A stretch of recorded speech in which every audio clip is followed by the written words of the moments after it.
1944년 스페인, 동화책을 좋아하던 오피리아는 만삭의 엄마 카르멘과 함께 군인 신분인 새아빠 비달의 부대 저택으로 이사를 가게 됩니다. 엄마의 입덧으로 잠시 숲을 걷던 오피리아. 그녀는 발에 치이던 돌을 눈이 없는 비석에 끼워 넣습니다.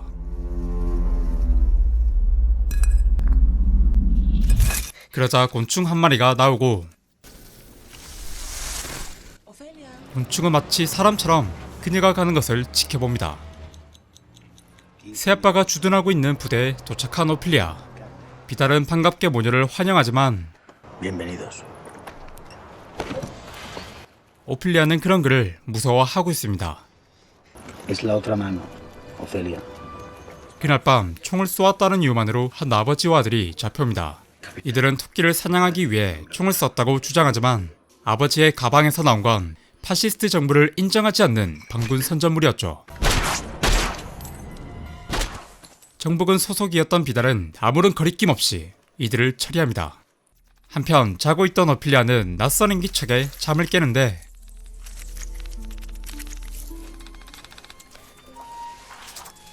자신의 책 속에 있는 요정으로 변신한 곤충. 대뜸 따라오라고 손짓을 하고 요정을 따라 부대 근처 으슥한 미로를 지나 중앙 계단에 도착한 오피리아.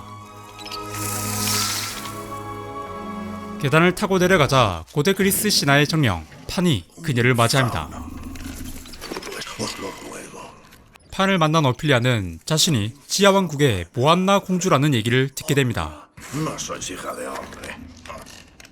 게다가 보름달이 뜨기 전 3가지 과제를 마쳐야 지하왕국으로 갈 수 있다는 판. 3가지 과제를 알려주는 책을 주며 호련히 사라집니다. 다음날 카르멘은 비달에게 딸이 잘 보였으면 하는 마음에 이쁜 드레스와 구두를 선물하는데요. 드레스를 입기 전 목욕을 하러 들어가는 오피리아. 문을 닫고 어제 판에게 받은 책을 펼쳐봅니다. 아무것도 없던 책 속에 첫 번째 과제를 암시하는 그림과 글이 나타나죠. 마법과 놀람으로 가득한 생명체들이 살던 숲이었지만 괴물 두꺼비로 인해 숲은 말라 죽고 있다고 합니다. 두꺼비의 입속에 3개의 마법돌을 넣고 황금 열쇠를 가져오는 것. 이게 그녀의 첫 번째 임무입니다. 한편 게릴라군의 소행으로 보이는 연기가 피어오르고 비달 대위는 부대를 이끌고 연기가 피어오르던 장소를 갑니다. 그리고 그들이 놓고 간 항생제를 발견하죠. 같은 시각 오피리아는 괴물 두꺼비가 사는 나무를 찾는데요. 엄마한테 받은 이쁜 드레스를 가지에 걸어놓고 두꺼비를 찾으러 나무로 들어갑니다. 벌레들로 가득 찬 나무 뿌리에서 두꺼비를 만나는 오피리아.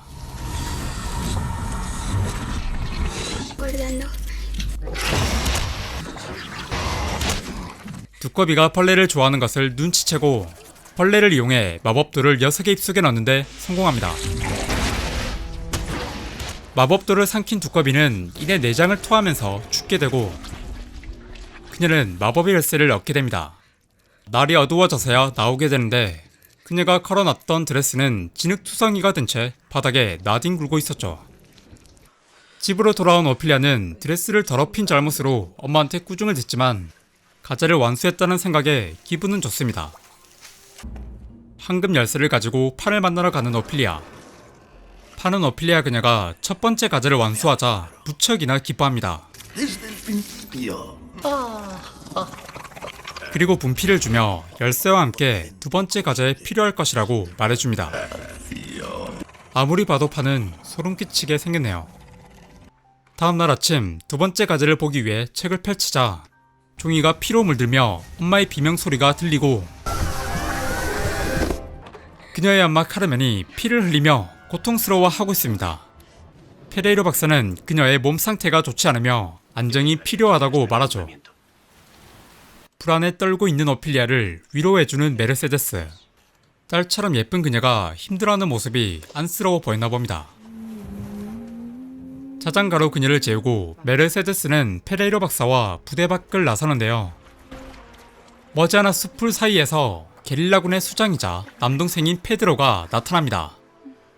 사실 그녀와 페레이로 박사는 게릴라군의 일원으로 첩자 노릇을 하고 있었죠.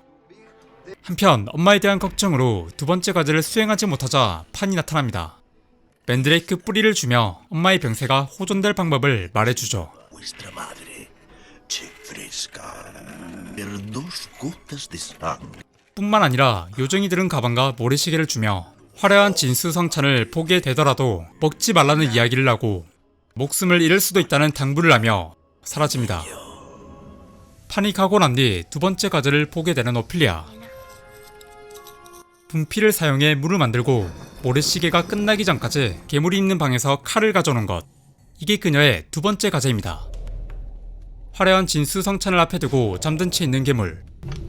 그 주변에는 괴물이 아이들을 잡아먹는 그림, 그리고 잡아먹힌 아이들의 신발들이 무더기로 쌓여 있었죠. 요정이 가리키는 곳에 황금 열쇠를 넣고 그 속에 든 칼을 챙기는데 성공합니다.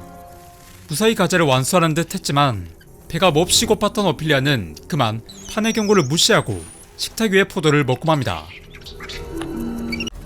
그 순간 잠들어 있던 괴물이 깨어나고 괴물이 다가오는 것을 조금이라도 늦추려다가 요정들이 잡아먹히고 맙니다.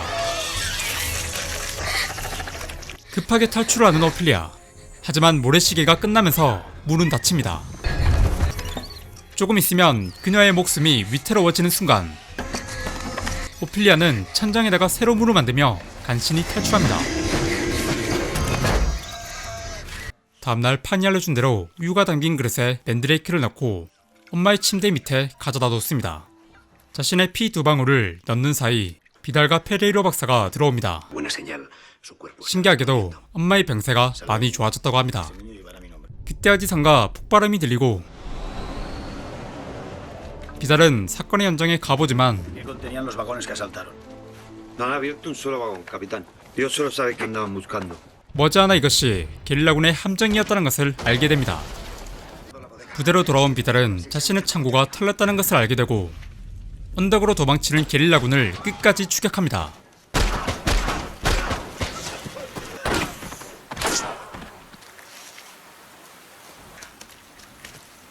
¡Mi capitán!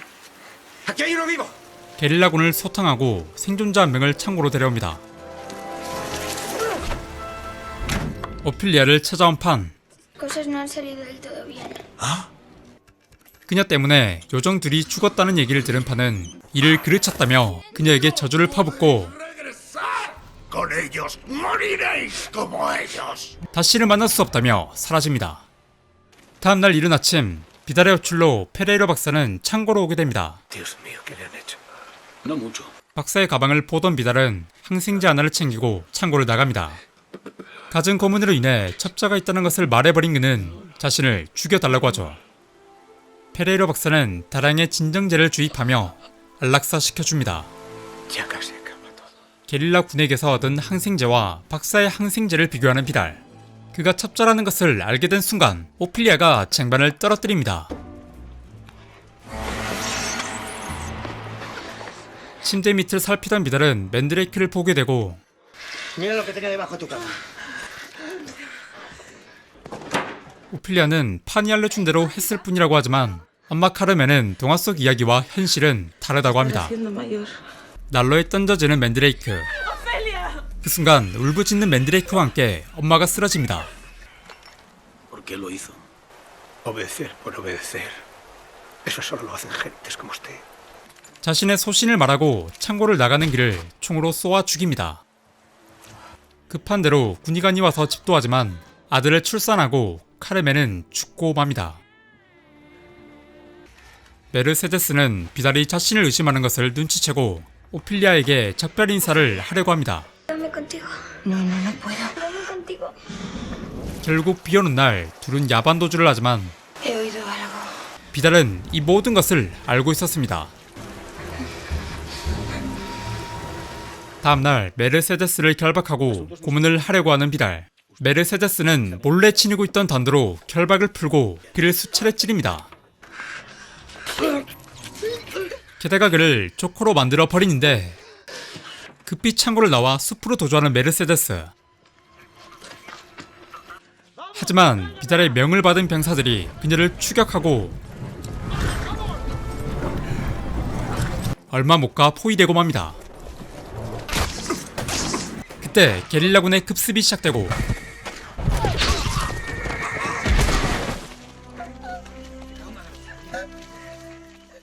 생존자 2명을 제외한 나머지는 전멸하고 말죠. 그날 밤 방에 갇혀있던 오피리아를 찾아온 판. 마지막 기회를 주겠다며 남동생을 데리고 미로의 중앙으로 오라고 합니다. 분피를 사용해 비달의 방으로 들어온 오피리아. 비달은 찢어진 상처를 꿰매고 있었죠. ¿Da su permiso, mi capitán? ¿Y ahora qué pasa? Serrano ha vuelto. 게릴라군의 공격을 받고 살아남은 생존자가 적의 병력이 50명이 넘는다고 합니다. 오늘이 마지막임을 직감하는 비달. 오피리아는 박사가 엄마에게 줬던 진정제를 비달의 술잔에 다량으로 넣습니다. 그리고 남동생을 데리고 나가려던 순간 비달이 들어옵니다. 진정제가 들어간 술을 마시는 비달. 그때 게릴라군의 급습이 시작되고 방을 나가던 오피리아를 보게 됩니다. 진정제 때문에 비틀거리면서도 오피리아만을 쫓아가는 비달. 밖은 게릴라군의 공격으로 아수라장이 되어버렸습니다. 오피리아의 방으로 메르세데스가 가보지만 그녀는 온데간데였고 미로 속으로 들어가던 오피리아.